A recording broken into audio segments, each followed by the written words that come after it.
जय शीतला माता की। इस वीडियो में सबसे पहले कल हरितालिका तीज है, तो उसका शुभ मुहूर्त क्या है, आपके पूजा करने का उस पे चर्चा करेंगे। पारण करने का क्या समय रहेगा, इस पे चर्चा करेंगे। तदुपरांत कल 26 अगस्त 2025 की पंचांग पे हम चर्चा करेंगे कि क्या शुभ समय है, क्या अशुभ समय है। उसके अलावा हस्त नक्षत्र में कल की तिथि पड़ रही है जो, तो हस्त नक्षत्र में जो नवजात शिशु उत्पन्न होंगे उनके क्या गुण धर्म होंगे, क्या वो मांगलिक होंगे कि नहीं, क्या वो काल सर्प योग से ग्रसित होंगे कि नहीं, और क्या वो गंडमूल 27 होम में होंगे कि नहीं। ये समस्त गुण धर्म उन बच्चों का जानेंगे। और साथ ही में जो हमसे पूछ के कार्य करते हैं मेरे अपने जातक, तो कल कौन सा काम करना उनका शुभ रहेगा, ये भी हम हड़तालिका तीज के ज्ञान लेने के बाद इस पे हम चर्चा करेंगे। तो आइए सबसे पहले हरितालिका तीज में आप भोर में जो आप सहरी करती हैं, यानी भोर में आप जलपान करती हैं, वहाँ से आरंभ करते हैं कि जब चिड़िया नहीं बोले और कौवा नहीं बोले, गांव में बोला जाता है, तभी आप सरगी कर लें, क्योंकि माताओं को 24 घंटे निराजल व्रत करना है, तो जलपान ग्रहण कर लेना चाहिए। इस पे लोग भोजन या पकवान यानी अन्न का ग्रहण करने लगते हैं, ये गलत है। आप जल का ग्रहण करें, नारियल पानी पिए, दही वगैरह ग्रहण करें, जिससे आपका पेट वगैरह ठंडा रहेगा।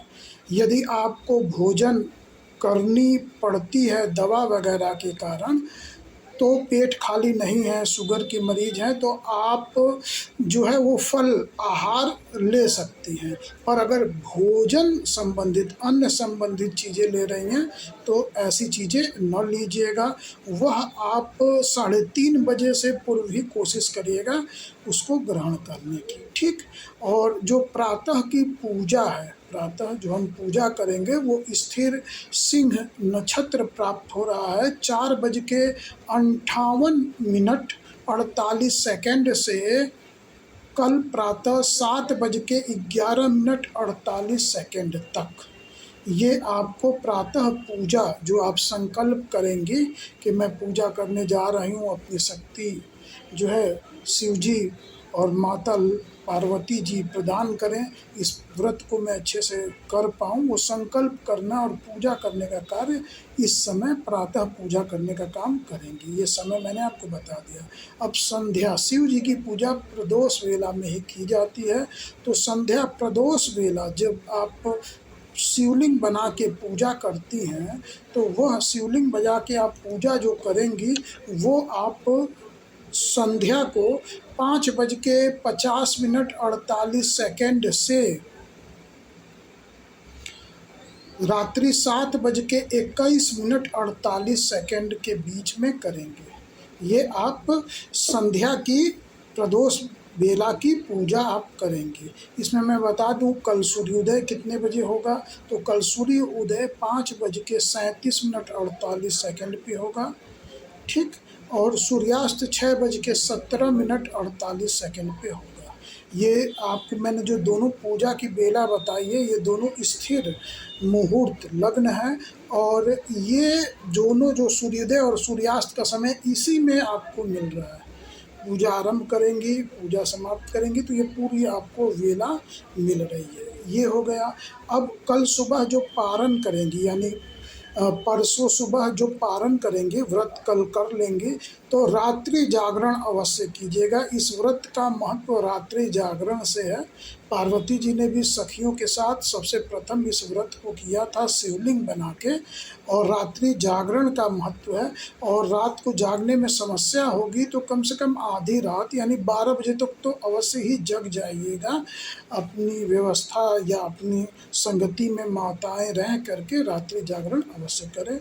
और परसों जो पारण करने की वेला है वो 5:37 उपरांत आप पारण करिएगा। ये सूर्योदय का समय है। 5 मऊ जनपद का मैं समय बताता हूँ। शीतला मंदिर, शीतला माता धाम के लॉन्गिट्यूड लैटिट्यूड यानी अक्षांश देशांतर को केंद्र मान के मैं स्वयं गणना करके ये समय आपको बताता हूँ। 5:37 के उपरांत पारण करिएगा। तदुपरांत जो आप मंदिर है वहाँ पे कहा जाता है सुहाग लेना, यानी 5 बार आप पार्वती जी को आप सिंदूर अर्पित करेंगी। उसके बाद 6वें बार आप सिंदूर लेके माता पार्वती जी की मांग में रख के अपने मांग में लंबा सिंदूर लगाएंगी और इस प्रकार आप सिंदूर या कहा जाता है सुहाग लेना ये कार्य बताया जाता है, ये इस तरह करेंगी। उसके बाद जो कलश है उसको हिला देंगी, दिया जो दीप जल रहा है उसको हिला देंगी और ये पूजा को आप इसके बाद पारण कर लेंगी। ये है। और माता पार्वती जी ने जो शिवलिंग बनाया था उसका विसर्जन किया था, तो आप ये पारण करके फिर शुद्ध ही रह के इस शिवलिंग का कुछ स्थानों पे 24 घंटे बाद किया जाता है, या पूजा कर ली है तो आप उसके बाद भी इस शिवलिंग का जो है वो जा कर के विसर्जन अवश्य कीजिएगा। अपने निकटतम नदी में चले जाइएगा या पोखरा है पोखरे में विसर्जन करिएगा। कुछ नहीं है तो अपने घर में आप जो है वो अगर मट्टी मतलब कच्ची मिट्टी का है तो साफ जगह पे गड्ढा खोद के वहाँ पे शिवलिंग को डाल करके बंद कर दीजिएगा।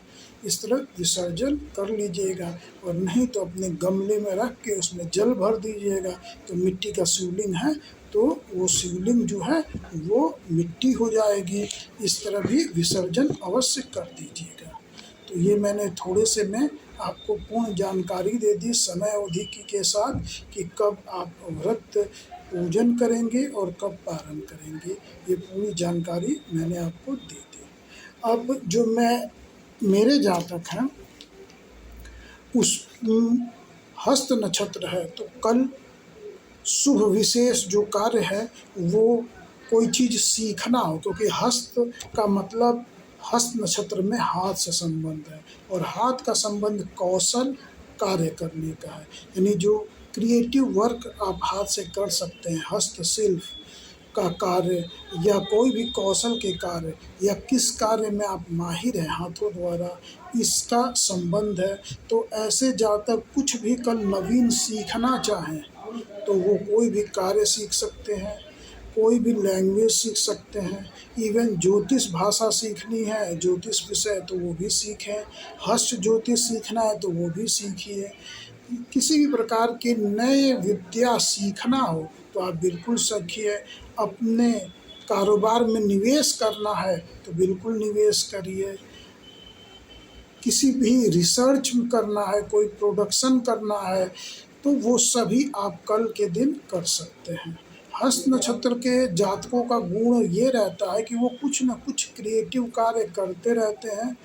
ऐसे जातक बैठे आपको नहीं मिलेंगे। जो हस्त नक्षत्र में उत्पन्न हुए जातक हैं तो बैठे नहीं मिलेंगे। कल इसी प्रकार आपको बैठे नहीं रहना है। जिस कार्य की दिशा में आपको आगे बढ़ना है उस दिशा में जरूर कल एक कदम रखिएगा। उस दिशा में सुचिंतन में या कर्म में जरूर आप अग्रसर होइएगा। ये कल का आपको मैंने दिन का महत्व बता दिया। अब कल हरितालिका तीज है तो तृतीया तिथि दोपहर 12:37 तक रहेगी। तदुपरांत चतुर्थी लग जाएगी। तो हरितालिका तीज की तृतीया उपरांत चतुर्थी का जो संयोग होता है ये दाम्पत्य जीवन यानी पति पक्ष के लिए भी शुभ है और संतान पक्ष के लिए भी शुभता युक्त है। तो इसलिए कल का व्रत रखना बहुत बेहतर है। जैसे जिसको शंका थी 25 को या 26 को, तो 26 में ये सभी ज्योतिषों के मत में है। आप 26 तारीख को ही व्रत रखेंगे। सूर्योदय सूर्यास्त मैंने आपको बता दिया है। कल राहु काल 3 बजे से 4:30 बजे तक रहेगा। अर्थात 3 बजे से 4:30 बजे के बीच में कोई नवीन कार्य आरंभ नहीं करेंगे। पूर्व से जो कार्य आरंभ किए हुए हैं वही करते रहेंगे या इस समय अवधि उपरांत ही नवीन कार्य आरंभ करेंगे, यह आप जान गए। और दिशा सूल पश्चिम दिशा की है, अर्थात पश्चिम दिशा की कोई ऐसी यात्रा नहीं करेंगे जिसमें आप संध्या तक घर वापस लौट के न आ सकें। और कल हस्त नक्षत्र समस्त दिन भर रहेगा, ये आप जान गए। अब हस्त नक्षत्र मैंने थोड़ा सा बता ही दिया है कि हस्त का मतलब हाथ से है और हाथ के कौशल से है। ऐसे जातक खुशमिजाज होते हैं, पॉजिटिव थिंकर होते हैं, सकारात्मक सोच के कुछ नया गुण सीखने में, नया कर्म करने में, क्रिएटिव वर्क करने की ओर अग्रसर होते हैं। ठीक आज जो है वो प्रथम चरण जो है हस्त नक्षत्र का प्रातः कल भोर में 4:01:48 से आरंभ होगा और सुबह 10:33 और 10:30 तक प्रथम चरण रहेगा, जो कि राशि का नाम प पर बड़ी की मात्रा पू अक्षर से होगा। ये पूरा हस्त नक्षत्र कन्या राशि के अधीन है, तो कन्या राशि का स्वामी बुध ग्रह होगा और राशि रत्न पन्ना रत्न होगा, और जिसको इंग्लिश में इमराल्ड कहते हैं। और ये जो जातक हैं ये 2 मुखी रुद्राक्ष पहने तो उत्तम रहेगा। हस्त नक्षत्र का संबंधित देवता जो हैं वो स्वामी ग्रह जो हैं वो चंद्रमा है। तो चंद्रमा और बुध, चंद्रमा नक्षत्र स्वामी और राशि स्वामी जो है वो बुध ग्रह हैं। और ये जो प्रथम चरण है उसके जो स्वामी हैं वो प्रथम जो चरण है वो मेष नवांश में पड़ रहा है, तो मेष नवांश का स्वामी मंगल ग्रह हो गए। तो जातक पे चंद्रमा के, बुध के और मंगल के गुण प्रस्तुत होंगे। अब ये हम माने कि कुंडली में ये तीनों ग्रह शुभ अवस्था में हैं, केंद्र त्रिकोण में हैं, तो हम उनके शुभ फल आपको बता दे रहे हैं। यदि ये कुंडली में पीड़ित होंगे तो जातक के चित्त पे, स्वभाव पे, गुण पे, देह पे इसका अशुभ प्रभाव पड़ेगा। शुभ होंगे तो शुभ प्रभाव होगा, एक मानक मानते हैं कि इनका शुभ ही प्रभाव होगा। तो चंद्रमा के गुण में जातक भावुक होगा, भावना प्रधान होगा, जातक जो है वो कोमल हृदय से सबकी सेवा करने का भाव रखेगा, घूमने फिरने के बहुत शौकीन होगा, विभिन्न कलाओं युक्त होगा। जैसे चंद्रमा की 16 कलाएं होती हैं वैसे ही इसका व्यक्तित्व विभिन्न कलाएं विभिन्न तरीके से प्रस्तुत होगा। अलग अलग जो व्यक्ति होंगे ये इसको अलग अलग रूप में समझेंगे। जैसे कृष्ण जी थे वो चंद्रवंशी, चंद्र की कला 16 कला से युक्त थे, तो उनको परम शत्रु समझते थे, कुछ लोग चोर समझते थे, कुछ लोग छलिया समझते थे, कुछ लोग एकदम प्रेमी जन समझते थे कि बहुत प्रिय है। और कोमल शरीर के उनका वर्णन है कि उनका शरीर बड़ा कोमल है। तो इसी प्रकार चंद्रमा के गुण जातक में प्रस्तुत होंगे। अब बुध के गुण, बुध यानी वाक पटुता, बुद्धि, विवेक और वाणिज्य, व और व शब्द एक ही है, इसमें प्रवीण होंगे।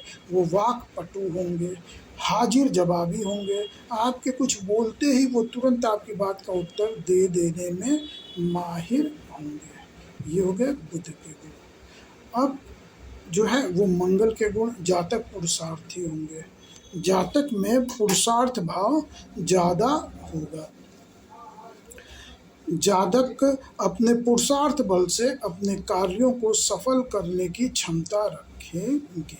तो ये तीनों गुण जातक पे जो जैसे ग्रह की स्थिति होगी वैसे गुण प्रस्तुत होंगे। अब द्वितीय चरण 10:30 से आरंभ होगा और कल संध्या 4:59:48 तक रहेगा। राशि का नाम स, पिठफरुआ स, षटकोण वाले स से राशि का नाम रहेगा। द्वितीय चरण का जो स्वामी नवांश है वो वृषभ नवांश जो कि शुक्र का नवांश है पड़ेगा। तो जातक जो होंगे वह बहुत ही मिलनसार होंगे, थोड़े कामुक होंगे, स्त्री प्रसंग में रहने, विपरीत लिंगी प्रसंग में रहने वाले होंगे, इत्र सेंट गहने आभूषण वस्त्रों भोजन श्रृंगार वैभव के बड़े चाहने वाले होंगे, कलात्मक चीज़ों को बड़े पसंद करने वाले ऐसे जातक होंगे और क्रिएटिव बहुत होंगे। ऐसे व्यक्ति जो हाथों द्वारा कार्य करते हैं वो जो है वो नवीनता लाते हैं। जैसे आप एक मटका सामान्य रूप से देखें तो मटका है, उसमें जल भरना है, जल ठंडा रहेगा, पीने से पोषण होगा, पर वो मटके के ऊपर कला ऐसी बना देते हैं कि आप सब छोड़ के उनका मटका लेंगे। उस मटके के ऊपर ऐसी वो चित्रकारी कर देंगे कि वो क्रिएटिव हो जाएगा, उसके गुण आपको बढ़े हुए देखने को मिलेंगे, वो आपको देखने में इतना आकर्षक लगेगा कि आप उनकी खूबियों के अलावा उनकी सुंदरता पे उस पर रीझ जाएंगे। तो इस प्रकार के जातक यहाँ नवीनता लाते हैं। अब तृतीय चरण 4:59 से रात्रि को 11:28 तक रहेगा। राशि का नाम अड़ से रहेगा। तो जब अड़ से राशि का नाम अड़ मनी कुछ नहीं होता है तो राशि का नाम डमरू वाले ड से रखा जाएगा। ठीक, अड़ से रहेगा पर राशि का नाम डमरू वाले ड से रखा रहेगा। ठीक, जैसे लड़के हों तो नाम रख दीजिए डमरू और बिटिया हों तो नाम रख दीजिए डाली। एक मैंने उदाहरण दे दिया। ठीक, ये आप नाम रख देंगे। अब ये तृतीय चरण जो है वो मिथुन नवांश में पड़ेगा जो कि बुध का नवांश है। तो यहाँ पे बुध की राशि भी हो गई और बुध का नवांश भी हो गया। तो यहाँ बुध के गुण बहुत बढ़ जाएंगे। जातक बहुत व्यवहार कुशल होगा, बहु पटु होगा, स्मरण शक्ति भी तीव्र होगी। अभी इसके साथ सूर्य भी बैठ गए 10 डिग्री के अंतर पे बुध के साथ, तो ये बुधादित्य योग बन जाएगा। तो स्मरण शक्ति भी बहुत तीव्र होगी। ऐसे व्यक्ति कागजों का, स्टेशनरी का, printing press, bank, LIC, clerical पद में बहुत ही आगे पहुंच जाते हैं। जहां भी कागज का संबंध हो, जहां लेखन का काम हो, वहां बहुत अग्रसर हो जाते हैं। समझ गए। अब चतुर्थ चरण रात्रि 11:28 से कल 3 बजे परसों प्रातः 3:57 तक राशि का नाम ठठेरा वाले ठ अक्षर से रहेगा। चतुर्थ चरण कर्क नवांश में पड़ेगा। तो यहाँ पे चंद्रमा जो है वो हस्त नक्षत्र का स्वामी और यहाँ पे चंद्रमा जो है नवांश हो गया। तो चंद्रमा और बुध के गुण प्रकट होंगे। यहाँ चंद्रमा बुध को अपना परम मित्र मानता है पर बुध चंद्रमा को अपना शत्रु मानता है। तो यहाँ पे जैसे कि वाणी और जो है वो भावना, आप इस तरह समझिए, भावना चंद्रमा यानी भावना हो गया और चंद्रमा और बुध यानी वाणी हो गया। अब भावना तो शब्दों को यानी वाणी को अपना परम मित्र मानता है। यदि आप भावुक हैं तो सब कुछ अपने मुंह से निकालेंगे, सब बात आप बता देंगे जिसके प्रति आप भावुक हैं। पर वाणी जो है वो भावना को अपना शत्रु मानती है, क्योंकि वाणी जानती है कि मैं जब निकलूंगी भावना से तो मेरा दोषी रूप होगा, वो बात मेरा पकड़ लिया जाएगा और उसी पे मैं आहत होंगी, यानी वो मेरी वाणी गलत दिशा में चली जाएगी जिससे मेरा अहित होगा। तो ये देखिए धर्म, मैं आपको हर ग्रह के इस तरह समझा सकता हूँ कि शत्रु पक्ष और मित्र पक्ष में कैसे संबंध हैं, जुड़ रहे हैं और विरोध हो रहा है। ठीक, ये पूरी बात तो इतनी में आप समझ जाइए। तो ये जो है वो यहाँ पे जो जातक होगा ये पारिवारिक जीवन में रुचि रहेगा, क्योंकि चंद्रमा यहाँ प्रबल हो गया। जहाँ पे भावनात्मक बात आएगी वहाँ पे ये ज़्यादा समय व्यतीत करेगा। ये आप एक भावना प्रधान, ऐसे व्यक्ति को भावनाओं में बांध के कुछ भी करवाया जा सकता है। तो ये जान जाइए ये आपकी कमी भी है। ठीक, तो ये आपको मैंने चारों चरण बता दिया। अब ये जो जातक होंगे जो कल जन्मेंगे ये चंद्र कुंडली से मांगलिक होंगे। अब लग्न कुंडली से जो मांगलिक है वो हम कुंडली जब आपकी बनाएंगे तभी हम बता सकते हैं, पर ये सभी जातक चंद्र कुंडली से मांगलिक होंगे। काल सर्प योग से ग्रसित नहीं होंगे, न ही इनकी 27 पूजा होगी, क्योंकि हस्त नक्षत्र गंड मूल नक्षत्र नहीं है। यह पूरे विषय को जान गए। ठीक, अब आइए हम आपको अपनी सेवाओं के बारे में बता दें। हम काशी वाराणसी के निकट मऊ जनपद है, वहाँ पे हम शीतला माता धाम है, वहाँ पे हमारा कार्यालय है। दूसरा कार्यालय हमारा रोडवेज और रेलवे स्टेशन के बगल में बैंक ऑफ इंडिया के सामने अली बिल्डिंग नाम की यहाँ पे मार्केट है, उसके बगल में हमारा दूसरा कार्यालय है। ठीक, आप रेलवे और रोडवेज और रेलवे स्टेशन से वॉकिंग डिस्टेंस पे आप एकदम पधार सकते हैं। ये हमारा कार्यालय है दो। और हमारे यहाँ कुंडली निर्माण हस्तलिखित प्रमाणित रूप से कुंडली बनाई जाती है, पूरी गणना वगैरह स्वयं करके और व्याख्यान करके कुंडली हम समझा के देते हैं। इसी प्रकार वीडियो कॉल द्वारा हम आपको कुंडली अच्छे से आपको समझा देते हैं। तदुपरांत पूरे भारत भर में निःशुल्क कोरियर भी कर देते हैं। हम अपने शुल्क में ही आपको कोरियर द्वारा घर बैठे आप कुंडली बनवा सकते हैं। जब कोरियर द्वारा आपके घर में कुंडली पहुंचेगी तो पुनः आप कुंडली ले करके हमसे वार्ता और भी परामर्श ले सकते हैं। उस पर क्या क्या लिखा है उसकी जानकारी ले सकते हैं। और फिर क्योंकि आपके अपने पंडित जी होंगे, आपके अपने जानकार व्यक्ति भी होंगे जहाँ पे आते होंगे, उनसे हमारी कुंडली दिखला लीजिए, आप समझ लीजिए। और फिर कोई प्रश्न बन रहा है तो महीने दिन के अंदर आप पुनः हमसे संपर्क करके समय लेके फिर हमसे चर्चा कर सकते हैं। ये 3 बार हम अच्छे से कुंडली आपको ऑनलाइन कुंडली समझाते हैं। कुंडली हमारे यहाँ 3 प्रकार की बनती है, एक सामान्य कुंडली, एक त्रिवर्गीय कुंडली और एक सप्तवर्गीय कुंडली। 3 प्रकार की कुंडली होती है, तीनों में हम व्याख्यान अच्छे से करके देते हैं। ठीक, ये आप समझ गए। सामान्य कुंडली करीब आधा घंटा हम जरूर समझाते हैं, त्रिवर्गीय कुंडली लगभग 1 घंटा जरूर समझाते हैं, और सप्तवर्गीय कुंडली 2 घंटे से ज़्यादा ही आपको अच्छे से एक एक लाइन जो हमने व्याख्यान लिखा है किस कारण से लिखा है ये हम आपको समझा के कुंडली देते हैं। ये आप जान गए। अब आपको कुंडली तो है पर परामर्श लेना है तो आप अपनी कुंडली भेज के या हमसे केवल date of birth place time बता के कुंडली का परामर्श 10 मिनट में या और ज़्यादा समय ले करके आप हमसे एक नॉमिनल शुल्क दे करके ले सकते हैं। तृतीय बात कि यदि आपके घर में बालक या बिटिया है जिनका विवाह करना है और आप चिंतित हैं, आपको जब मिलार्पण करना है यानी बालक की ज्योतिष विधि से राशि का नाम या पुकार के नाम से मिलार्पण करना है तो आपको समस्या आ रही है, तो आप हमारे यहाँ एक नॉमिनल शुल्क दे के रजिस्ट्रेशन करवा लेते हैं, जिसमें हम 11 बार आपका देख लेते हैं।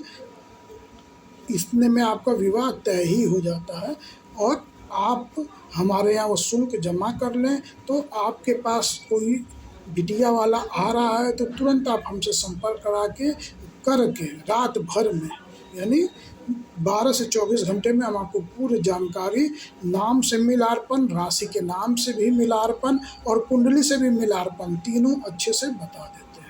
और यदि आपकी कन्या है और आप उसके लिए रिश्ता खोजने जा रहे हैं तब तो हम बहुत सहायक हैं आपके लिए। आप जब वहाँ पहुँचे तो ही आपको जो बालक का राशि का नाम मिले तो आप हमसे संपर्क कर सकते हैं और आप वहीं रहेंगे और हम आपको पूरी तरह मिलान करके बता देंगे, जिससे आपको पुनः वहाँ जाने है कि नहीं जाना है और आपको जो दोबारा आप जा करके राशि का नाम से मिलार्पण हो रहा है ये बताते हैं, ये तुरंत आप बता सकते हैं। तो इससे समय और धन दोनों की आपकी बचत हो जाती है। तो ये सब सुविधाएं हमारे यहाँ मिलती हैं। इसके अलावा हिंदू धर्म की कोई सामग्री चाहिए, प्रमाणित रूप से रुद्राक्ष चाहिए, शंख वगैरह चाहिए, या फिर स्फटिक के माला चाहिए, या फिर कोई छोटे रत्नों की आवश्यकता है प्रमाणित रूप से, तो वो हम उपलब्ध करवाते हैं, जिसको आप ले सकते हैं। और अगर आपको पसंद नहीं है तो पुनः हमको 3 दिन के अंदर वापस भी कर सकते हैं। तो ये पूरी सुविधा हमारे अंदर है, आप इसके लाभ उठाइए। धन्यवाद। वंदे मातरम।